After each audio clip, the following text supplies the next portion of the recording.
Very good morning to all of you. देखिए students, आज हम एक मैप करने जा रहे हैं और उसका नाम है अकबर के अधीन भारत, इंडिया अंडर अकबर 1605। यानी जब अकबर की मृत्यु हुई तो उस समय भारत की स्थिति क्या थी, राजनीतिक स्थिति क्या थी। तो ये नक्शा हम भरने जा रहे हैं। और मैं आपको ये बता देता हूँ कि जब आप इस नक्शे को देखेंगे वीडियो में तो प्लीज़ इसको ज़ूम करके देखना। ज़ूम करके देखोगे तो you will be absolutely clear about everything, क्योंकि ये अभी जो एंगल है ये इस हिसाब से है कि आप इतना क्लियरली नहीं देख पा रहे। लेकिन अगर आप अपने कैमरे को जूम करेंगे ना, जो मतलब जो आपको मोबाइल में जो वीडियो है उसको अगर आप जूम करेंगे तो बिल्कुल क्लियर नज़र आएगा। तो देखिए, हमें इसमें क्या है कि अकबर का साम्राज्य विस्तार दिखाना है एक तरह से। तो पहले हम नगरों से शुरू करते हैं। तो देखिए, सबसे पहले हम भरेंगे दिल्ली। जो दिल्ली और आगरा भरेंगे, क्योंकि दिल्ली राजधानी रही अकबर की, और फिर बाद में उसने अपनी जो राजधानी है वो आगरा शिफ्ट कर दी थी। आगरा थोड़ा सा इसे हम दिल्ली के दक्षिण में लेंगे। बाकी आप कोई भी पॉइंट यूज़ कर सकते हो, चाहे आप ट्रायंगल यूज़ कर लो, चाहे आप कोई भी क्रॉस यूज़ कर सकते हो। Any sine you want to use you can use. तो देखिए, ये क्या है,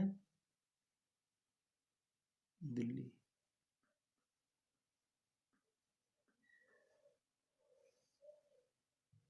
क्लियर है मेरे ख्याल। इसके बाद ये जो हमने दूसरी जो मार्क करी है ये है आगरा।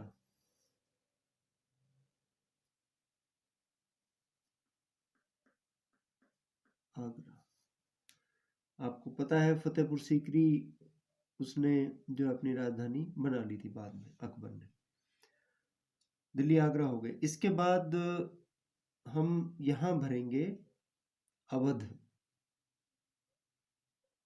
आज का जो उत्तर प्रदेश है, लखनऊ के पास जो है अवध,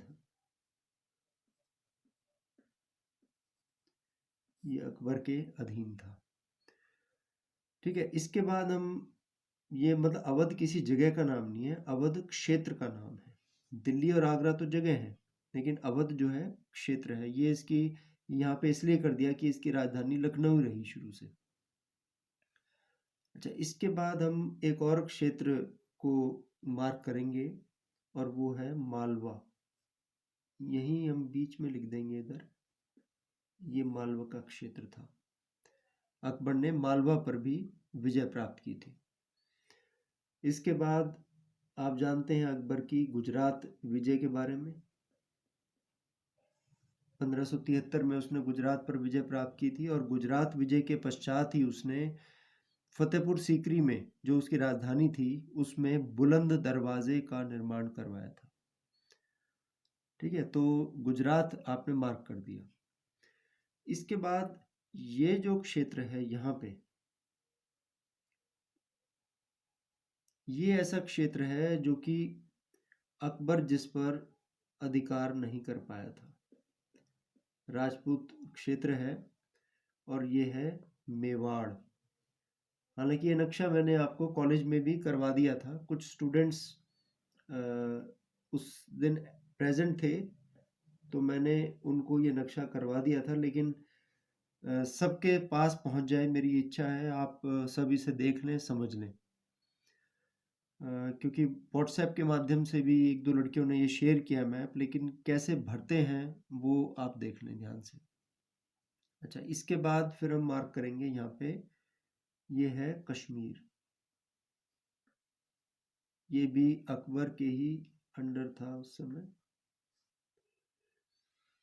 और यहाँ फिर हम मार्क करेंगे ये जो क्षेत्र है लाहौर। पहले तो ये सारा भारत ही हुआ करता था,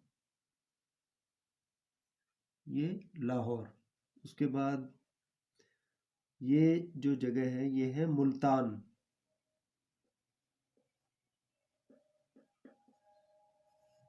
लाहौर, मुल्तान।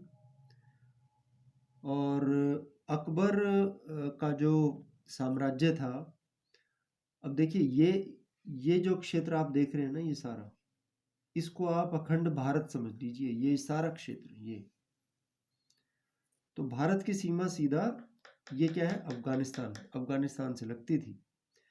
और अफगानिस्तान तक जो है अकबर शासन करता था। ये अफगानिस्तान की आज जो राजधानी है काबुल, काबुल भी उसके अधीन था अकबर के। ठीक है।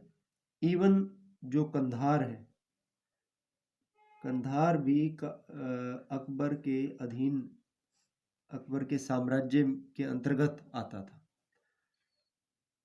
इसके बाद हम इधर आ जाते हैं। अब ये आप जानते हैं, ये बंगाल का जो क्षेत्र है, अकबर ने इस पर भी विजय प्राप्त की थी। और इधर थोड़ा सा हम दक्षिण में, यहाँ पर खानदेश, जो आज का जो महाराष्ट्र का जो क्षेत्र है ना, ये दक्षिण में वो ज़्यादा इनरोड्स नहीं कर पाया, मतलब ज़्यादा वो आगे तक नहीं बढ़ पाया। दक्षिण में अहमदनगर तक वो अपने साम्राज्य का विस्तार कर पाया था। तो ये क्षेत्र अहमदनगर। इसके बाद देखिए, अब हम मार्क करते हैं कि अकबर का साम्राज्य कहाँ से कहाँ तक विस्तृत था। तो देखिए, दक्षिण में तो आप देख ही रहे हैं, ये अहमदनगर है और ये खानदेश है। तो दक्षिण में आप बिल्कुल साफ है, स्पष्ट है कि दक्षिण में उसका साम्राज्य कहाँ तक विस्तृत था। ये इस तरह से आप शो करेंगे। और एक ऐसा क्षेत्र है गोंडवाना का जो इलाका था। गोंडवाना का इलाका असल में ये एक करद राज्य था। करद का मतलब ये सालाना कर दिया करते थे अकबर को, और अकबर ने इसे अपने साम्राज्य में सम्मिलित नहीं किया था। ये अलग से क्षेत्र आप दिखा दोगे और यहाँ लिख दोगे गोंडवाना।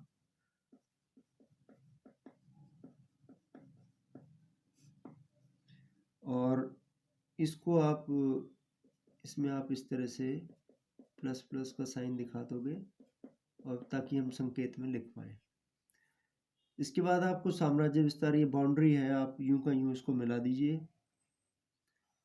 मिलाने के बाद यहाँ से आप जो है अकबर का साम्राज्य विस्तार इसके साथ होता हुआ नेपाल से अलग, ठीक है, और ये फिर कश्मीर को आप कवर करते हुए और आगे काबुल, कंधार से भी आगे तक ऐसे विस्तृत आप दिखाएंगे इसको, ठीक है।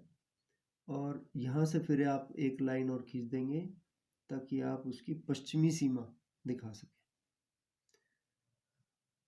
ये आप पेंसिल से या पेन से आप दिखाएंगे। तो अब उसके साम्राज्य विस्तार हमें नजर आता है। केंद्र काफी सारे हमने मार्क कर दिए, 1 2 3 4 5 6 7 8 9 10, मतलब 13-14 मैंने मार्क कर दिए। वैसे आप अगर कोई भी 10 दिखा देंगे तो आपको मार्क्स मिल जाएंगे।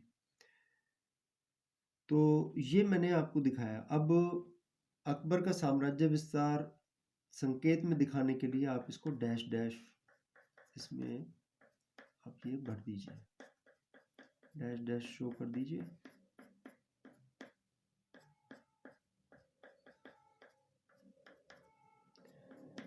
और अब बात आती है संकेत की। तो ये डैश डैश यहाँ आप लिख दीजिए अकबर का साम्राज्य, ये अकबर का साम्राज्य शो कर रहा है। ये जो लाइन है ये अकबर के साम्राज्य की सीमा। अच्छा, इसके बाद ये देखो, ये आपने दिखाया, ये क्या है, ये अकबर के अधीन हो ही नहीं पाया, डॉट डॉट करके, ये है स्वतंत्र क्षेत्र, ठीक है। इसके बाद ये जो आपने सिंबल यूज किया है, ये उसके नगर, नगर के नाम है, ठीक है। नगर के नाम लिख दोगे। एक और यहाँ पे आप संकेत बना दोगे, ये जो ये वाला जो राज्य है ना, गोंडवाना वाला राज्य, ये अलग ढंग से दर्शाया है, तो आप लिख दोगे ये करद राज्य। तो इस तरह से अकबर के अधीन 1605 में भारत, अकबर के अधीन भारत 1605, ये आप तैयार कर लो। Thank you.